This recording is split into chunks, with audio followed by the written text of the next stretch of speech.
Hello students, welcome to my channel. Radhe Radhe. आज हम लोग बात करते हैं सिंगल फेज में आरएल और आरसी सर्किट के बारे में। कुछ लोग इसको एलआर और सीआर सर्किट भी कहते हैं। ठीक है, इससे पहले हम लोगों ने pure R, pure L, pure C पढ़ा था, जिसमें उन्होंने ये समझा था कि प्योर आर, प्योर एल और प्योर सी कंडीशन में वोल्टेज, करंट और पावर क्या होती है। यहाँ पे हम समझते हैं आरएल सी सर्किट में। देखिए, आप गौर से देख सकते हैं कि यहाँ पे एक रेजिस्टेंस दिया गया है। ये रेजिस्टेंस है, ये रेजिस्टेंस है और एक इंडक्टेंस दिया गया है। यहाँ पे रेजिस्टेंस आर है, उसको एल के साथ हमने सीरीज में कनेक्ट किया गया है, क्योंकि वी बराबर V M sine omega T voltage से कनेक्ट कर दिया गया है। थ्योरी में लिखा भी है circuit that the connecting a pure resistance R connected in series with a coil having a pure inductance L is known as RL series circuit। मतलब कि एक रेजिस्टेंस R है जो कि इंडक्टेंस L से जुड़ा हुआ है, जो कि RL सर्किट कहलाएगा। जब when A supply voltage V is applied, जब ए सप्लाई वोल्टेज देते हैं तो the current I flow in the circuit, और सर्किट में करंट आई फ्लो करना शुरू कर देती है। अब यहाँ पे दो ध्यान दीजिएगा कि यहाँ रेजिस्टेंस जो R है और इंडक्टेंस L है वो सीरीज में है, और सीरीज में करंट क्या होती है, सेम होगी।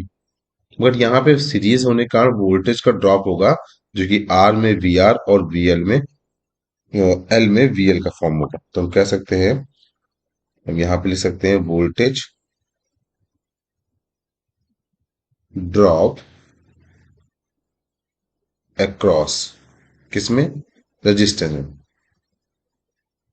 रजिस्टेंस। तो क्या हो जाएगा, वोल्टेज ड्रॉप जो होगा वो वी आर इक्वल टू क्या हो जाएगा, आई इंटू आर हो जाएगा। और सेम यहाँ पे हम लिखेंगे वोल्टेज ड्रॉप अक्रॉस इंडक्टेंस, कह सकते हैं वी एल इक्वल टू क्या हो जाएगा, आई इंटू एक्सएल। अब यदि मैं आपसे कहूं टोटल ड्रॉप कितना हुआ, तो वी इक्वल टू क्या हो जाएगा, वी आर प्लस का वी एल। बस नहीं, यहां तक बात आपको समझ आ गई। अब बात करते हैं हम इसके फेजर डायग्राम की। तो हम करते हैं ड्रा द फेजर डायग्राम।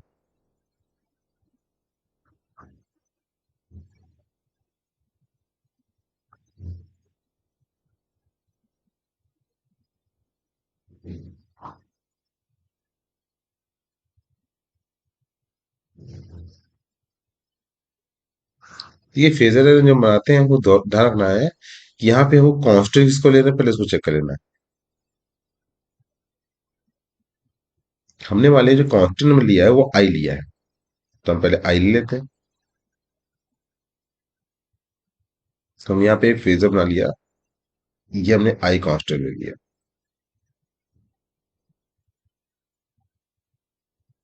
ठीक है, अब हम यहाँ पे देखते क्या है कि हम पहले आर की बात करते हैं कि आर और अलग अलग है, तो पहले आर की बात करते हैं। तो याद करिए, जब मैंने प्योर आर पढ़ाया था, आप पुराने वीडियो देखे होंगे, तो मैंने कहा था कि रेजिस्टेंस केस में करंट और वोल्टेज में से क्या होता है, इन फेज। क्या हम इन फेज बना देते हैं,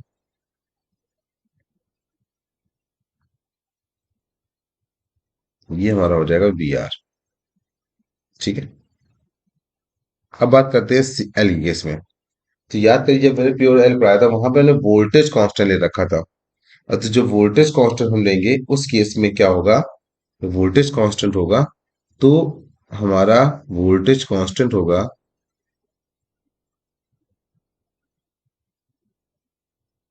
तो करंट हमारी क्या कर रही थी, करंट हमारी कर रही थी लैग। बट यहाँ पे हम क्या करें, कांस्टेंट करंट कर रहे हैं, तो वोल्टेज हमेशा क्या करेगा मेरा, वो करेगा लीड। ठीक, तो हम यहाँ सकते हैं, ये हमारा हो जाएगा वीएल। अब इस वी आर और वीएल का रिजल्ट बना लेते हैं।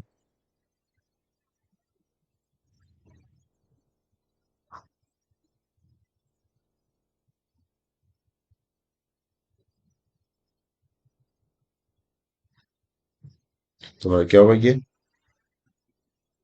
ये हमारा बन जाएगा रिजल्टेंट, जो हुआ हमारा v। ठीक है। अब यदि गॉस देखिए तो इनके बीच में अभी तक VL और VR के में एंगल है वो 90 था, मगर हमारा जो V और I के भी एंगल है वो क्या कहलाएगा, 5। इसी का यूज करते हुए हम बनाते हैं वोल्टेज ट्रायंगल।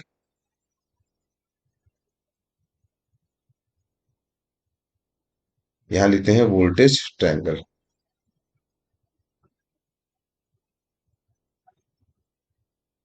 इसे कहते हैं वोल्टेज ट्रायंगल। ठीक। वोल्टेज ट्रायंगल कैसे बनेगा, अब देखिए यहाँ बेस क्या है, VR, तो मैंने VR ले लिया। और इसकी डायरेक्शन किधर है, मैंने सेम डायरेक्शन ले ली। अब मैंने VL डायरेक्शन लेते, VL जा रहा है, अब तो VR का ही हम सीधे से व्यू लिख देते हैं। VL जा रहा है ऊपर। अब देखिए रिजल्टेंट V की डायरेक्शन क्या है, सेम वही डायरेक्शन आप बना दीजिए। ये बन गया V। इनके बीच में एंगल क्या हो जाएगा, 5। अब यहाँ यूज करेंगे हम अकॉर्डिंग टू वोल्टेज ट्रायंगल लिखेंगे। अकॉर्डिंग टू वोल्टेज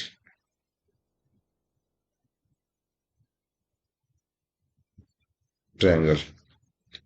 और यहाँ यूज करेंगे पाइथागोरस मेथड। पाइथागोरस कहते हैं क्या है, V equal to under root के अंदर VR का स्क्वायर प्लस VL का स्क्वायर। V इक्वल टू क्या हो जाएगा, अंडर रूट VR, हमने देखो यहाँ पे हमने VR निकाल रखा है तो पुट कर दीजिए, आई स्क्वायर R स्क्वायर प्लस, और VL वैल्यू हमने यहाँ पुट कर रखी है तो हो जाएगा आई स्क्वायर XL का स्क्वायर। V इक्वल टू क्या हो जाएगा, आई स्क्वायर आप कॉमन ले लीजिए तो बचेगा R स्क्वायर प्लस का XL का स्क्वायर। ठीक है, आई स्क्वायर का अंडर रूट आएंगे तो क्या हो जाएगा, V upon I equal to under root R square plus का XL का स्क्वायर। ठीक है, आगे बढ़ते हैं। तो यहाँ कह सकते हैं जो हम जानते हैं क्या, वी नो दैट, हम जानते हैं क्या, we know that, we know that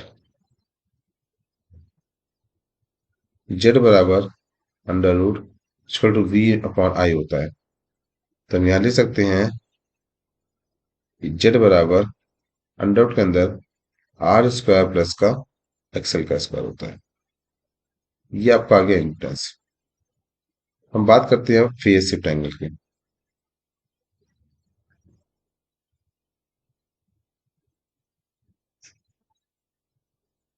phase shift angle क्या हुआ, हम जानते हैं phi equal to tan inverse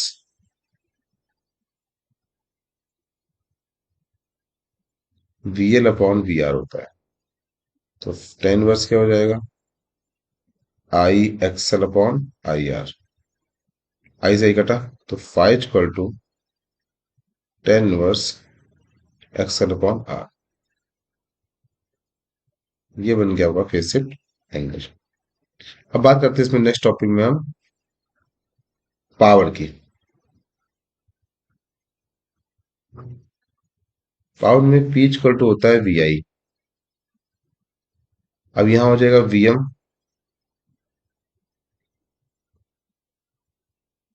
VM sign omega T, IM sign omega T, sorry mass का फाइव। VMIM बार कर लीजिए, ये हो जाएगा sign omega T into sine omega T mass का फाइव। दो से मल्टीप्लाई कर दी, दो से डिवाइड, तो two multiply and two divide. तो P इक्वल टू हो जाएगा VM IM by two, two sine omega T sine omega T minus का फाइव। अब देखिए तो VM IM बाई टू, अब ये हो जाएगा हमारा cos omega T minus omega T plus का five minus cos omega T plus omega T minus का फाइव। अब देखिए यहां से ओमेगा टी कट गया,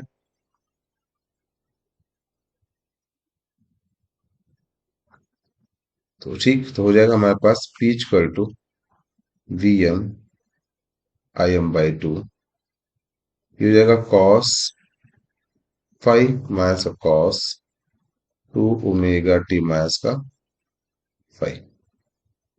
आपको पता है कॉस टू ओमेगा टी क्या है, एक कंप्लीट साइकिल है,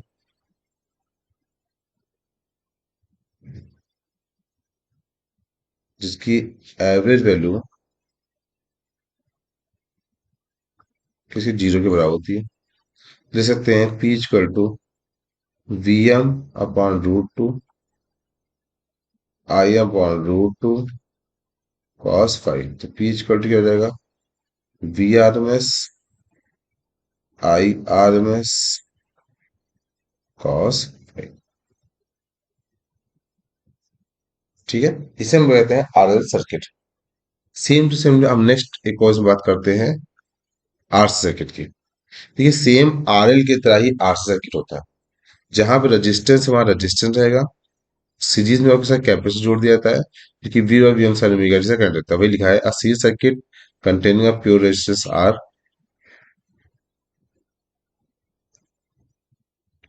connected in series with the coil, sorry, coil नहीं capacitor, having the pure capacitor C is known as a RC circuit, known as a RC circuit. When a AC applied, V applied the current I flow in the circuit. इसमें same वही process है जैसे आपने किया था। पहले हम क्या करेंगे, लिखेंगे वोल्टेज ड्रॉप अक्रॉस रेजिस्टेंस, तो वी आर इक्वल टू क्या हो जाएगा I R, same voltage drop across capacitance, तो वी सी इक्वल टू क्या हो जाएगा आई एक्स सी, और टोटल ड्रॉप क्या होगा, V equal to V R plus का वी सी। ठीक, अब बात करते हैं फेजर डायग्राम की।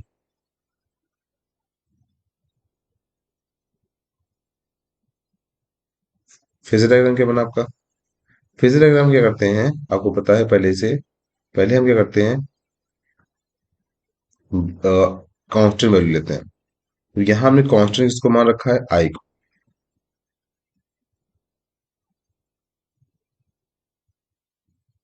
ठीक, अब बात करते हैं हम सर्किट की।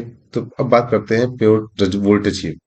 तो जब हम जानते हैं प्योर रेजिस्टेंस केस में हमारा जो करंट वोल्टेज होता है आपस में क्या होते हैं, इन फेज होते हैं, तो हम इन फेज कर लेते हैं। तो मैंने यही बना दिया वी आर। ठीक है, अब बात करते हैं सी की। याद करिए जब सी आपने पढ़ा था प्योर सी, उस केस में हमने देखा था ये वोल्टेज कांस्टेंट था, करंट कहाँ जा रही थी, ऊपर लीड कर रही थी। यहाँ करंट कांस्टेंट तो वोल्टेज क्या करेगा, लैग करेगा।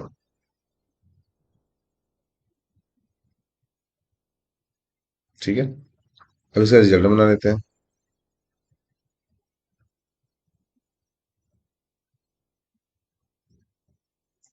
तो रिजल्टेंट क्या हो जाएगा हमारा, ये बन जाएगा रिजल्टेंट। ठीक, तो यहाँ एंगल जो होगा हमारा होगा फाइव, कह सकते हैं ये हमारा क्या है वी सी, ये रहेगा वी। अब यहाँ बनाते हैं वोल्टेज ट्रायंगल। वोल्टेज ट्रायंगल क्या है, जो हमने फेजर डायग्राम बनाया इसी अकॉर्डिंग वोल्टेज ट्रायंगल को बनाते हैं हम लोग। हमने बना लिया वी वी आर। ठीक, उसके बाद यहाँ पे आता है हमारा, और ये बनाते हैं हम रिजल्टेंट।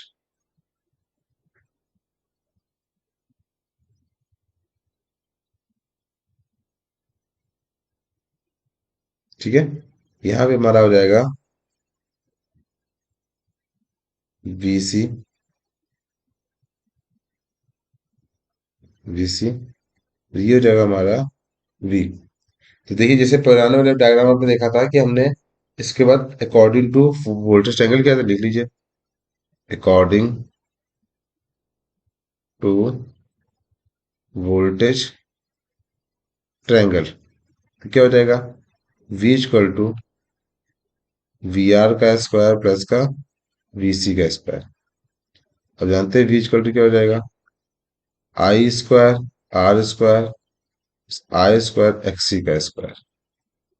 V इक्वल टू क्या हो जाएगा, हंड्रेड के अंदर आई स्क्वायर कॉमन ले लीजिए, आर स्क्वायर प्लस का एक्स सी का स्क्वायर।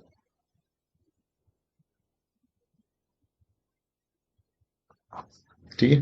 तो यहाँ लिख सकते हैं V upon I equal to under root के अंदर आर स्क्वायर प्लस का एक्स सी का स्क्वायर। जेड बराबर हो जाएगा अंडर रूट के अंदर आर स्क्वायर प्लस का एक्स सी का स्क्वायर। ये आपका इम्प्रेस आ गया। अब बात करते हैं फेस ट्रायंगल की, tan inverse V C upon V R. अब इसको मैं ओपन नहीं करूंगा, सीधे लिख देता हूँ, tan inverse X C upon R. ठीक है।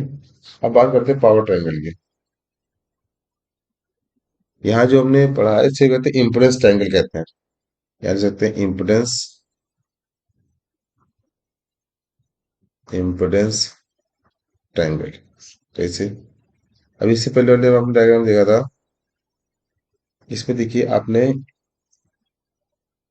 आपने जो प्रूव किया है Z बराबर अंडर आर स्क्वायर प्लस का एक्स स्क्वायर, बस उसी को आपको क्वांटिफाई करना है। तो लिखेंगे, हमने बताया था आपको आर क्या मिलेगा,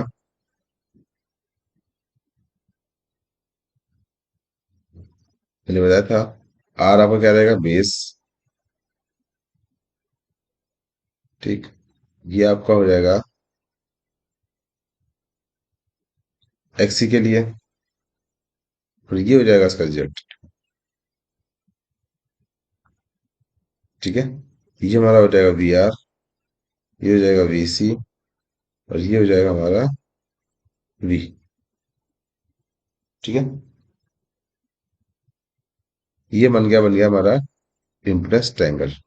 अब बात करते हैं ना यहाँ पावर की। पी इक्वल टू होता है वी एम आई एम,